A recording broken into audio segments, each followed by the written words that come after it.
ایک جج صاحبہ ایک مجرم کو سزا سنانے کا واقعہ بیان کرتے ہوئے بتاتی ہیں کہ میں اندرون سندھ ایک پسماندہ سی تحصیل میں فرائض سر انجام دے رہی تھی کہ میرے سامنے ایک مجرم کو پیش کیا گیا جس نے دوران ڈکیتی نہ صرف خاتون سے جنسی زیادتی کی تھی بلکہ اسے ہوس مٹانے کے بعد قتل کر دیا گیا تھا۔ شواہد کے مطابق خاتون کے گلے میں پھندا ڈال کر اسے چھت میں لگی ہک سے لٹکا دیا گیا تھا، مگر خاتون کے ہاتھ اور پاؤں کھلے تھے۔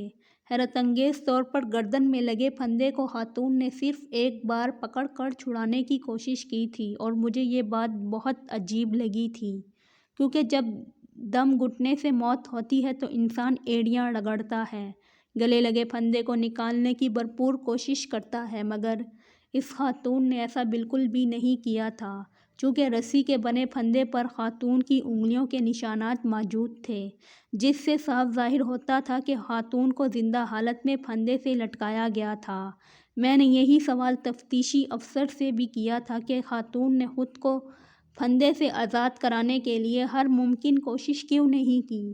میرے سوال کے جواب میں تفتیشی افسر نے جواب دیا تھا کہ نہ تو ہمارا خیال اس طرف گیا اور نہ ہی ہم نے یہ سوال مجرم سے پوچھا ہے۔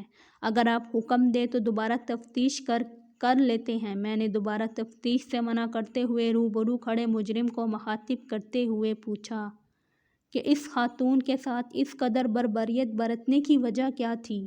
اور دوسرا، تم نے جب خاتون کو چھت سے لٹکایا تو اس کے ہاتھ بے اختیار پھندے سے آزاد ہونے کی کوشش کے لیے پھندے کو بار بار جگہ جگہ لگنے چاہیے تھے، کیوں نہیں لگے؟ میری بات سن کر سامنے کھڑا مجرم مکروہ ہنسی ہنسا اور بولا کہ خاتون کا پھندے کو ہاتھ نہ لگانے کی وجہ اس کی ممتا تھی اور قتل کی وجہ کوئی بھی نہیں تھی۔ مجھے میرے سائے وڈیرے نے حکم دیا، جا اس کے ساتھ عیاشی کر، مگر مطلب پورا ہو جانے پر ثبوت مٹا دینا، اور اگر میرے کام کی کوئی چیز ملی تو لا کر مجھے دے دینا۔ دراصل خاتون اور اس کا شوہر پڑھے لکھے تھے اور وڈیرے کی دھونس نہیں مانتے تھے، اس لیے وڈیرے نے میرے ذریعے ان کو سزا دینے کا فیصلہ کر لیا اور وڈیرے کے حکم پر میں نے سزا دے دی۔ میں دن دہاڑے شوہر کی غیر موجودگی میں ان کے گھر گھسا، خاتون کے گھر سے سارا قیمتی سامان اور زیور سمیٹا، بعد میں خاتون سے زیادتی کی اور ثبوت مٹانے کی خاطر خاتون کو پھندے سے لٹکا دیا تاکہ لوگوں کو لگے اس نے خودکشی کر لی ہے۔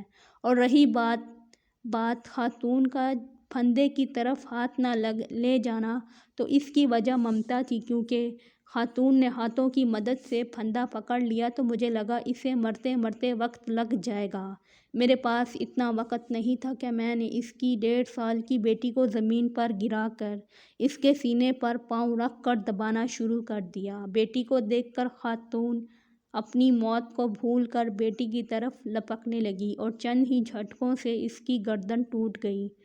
گردن ٹوٹتے ہی وہ مر گئی۔ میں نے اس کی بچی کو وہیں چھوڑا، زیور اور نقدی اٹھایا اور باہر نکل آیا۔ میں نے اپنی ضرورت کی چیز حاصل کر لی تھی اور سائیں کی ضرورت کی چیز سائیں کو دے دی۔ سائیں کا وعدہ تھا پولیس اور عدالت کو وہ سنبھال لے گا، اسی لیے میں مطمئن ہوں اور اس بات میں کوئی شک نہیں کہ ڈکیتی، زیادتی اور قتل باوجود بھی وہ شخص میرے سامنے یوں کھڑا تھا جیسے محض کوئی ٹریفک سگنل توڑ کر آیا ہو۔ اس کی بات ختم ہوئی تو میرے ذہن میں بیسوں سوال اٹھے۔ پولیس تفتیش میں کہیں بھی ڈکیتی کی چیزیں وڈیرے کو دینے کا ذکر نہیں تھا اور نہ ہی کہیں خاتون کی بیٹی پر کیے گئے تشدد کا ذکر تھا۔ نہ ڈکیتی کی واردات میں لوٹا گیا مال مسروقہ پورا لکھا گیا تھا، جس سے صاف ظاہر تھا کہ پولیس والوں کو خدا سے زیادہ وڈیرے کا خوف تھا۔ میں نے مجرم کو 3 بار سزائے موت سنائی تھی، جس پر بعد ازاں مجھے خود بھی قانونی کارروائی کا سامنا کرنا پڑا تھا، مگر میں نے سزا کے اضافی نوٹ میں لکھا تھا کہ 1 بار سزائے موت زیادتی کے جرم میں، دوسری بار سزائے موت قتل کے جرم میں، جبکہ تیسری بار سزائے موت اس 1.5 سال کی معصوم یتیم ننھی کلی پر ظلم کے جرم میں۔ اور ساتھ ہی تفتیشی افسر کو میں نے سائیں کو شامل تفتیش کرنے کا حکم دے دیا تھا، گو کہ سائیں کبھی قصوروار ثابت نہیں ہو سکا۔ مجھے معلوم تھا وہ کبھی مجرم ثابت نہیں ہوگا، مگر میں نے جہاں تک ممکن تھا انصاف کرنے کی کوشش کی تھی۔ میرے فیصلے کی وجہ سے مجھے بھی جوابدہ ہونا پڑا تھا اور متعلقہ فورم پر مجھ سے اتنی سخت سزا کی وجہ پوچھی گئی تو سامنے بیٹھی خاتون ممبر کو الگ کر کے میں نے اپنے جسم پر جلنے اور زخموں کے نشانات دکھاتے ہوئے کہا کہ میں نے سوتیلی ماں کے پاس پرورش پائی، اور جب مجھے خیال آیا کہ وہ 1.5 سال کی بچی بھی اب سوتیلی ماں کے پاس پرورش پائے گی تو مجھے اس ظالم شخص کے اس جرم کی سزا موت سے کم نظر آئی۔ میری تکلیف کو سمجھتے ہوئے فورم کے تمام ممبران نے مجھ سے ہمدردی کا اظہار کرتے ہوئے مجھے نرمی سے قوانین کو مد نظر رکھ کر چلنے کا کہا اور میرے فیصلے کو برقرار رکھنے کا حکم بھی دے دیا۔ جب میرا کیس ختم تو اس فورم کے تمام مرد ممبران نے میرے سر پر دست شفقت رکھا اور میں رونے لگی تو انہوں نے وجہ پوچھی۔ میں نے روتے ہوئے بتایا کہ جب سے سوتیلی ماں گھر میں آئی تھی اس دن کے بعد پہلی بار کسی نے اتنی شفقت سے میرے سر پر ہاتھ رکھا ہے۔ خاتون ممبر نے مجھے گلے لگا کر بوسہ و شفقت دیا اور ڈھیروں دعائیں دے کر رخصت کر دیا۔ میری وہاں سے پوسٹنگ کر کے مجھے کراچی شہر میں بھیج دیا گیا اور بقیہ ماندہ ملازمت میں نے کراچی شہر میں ہی گزاری۔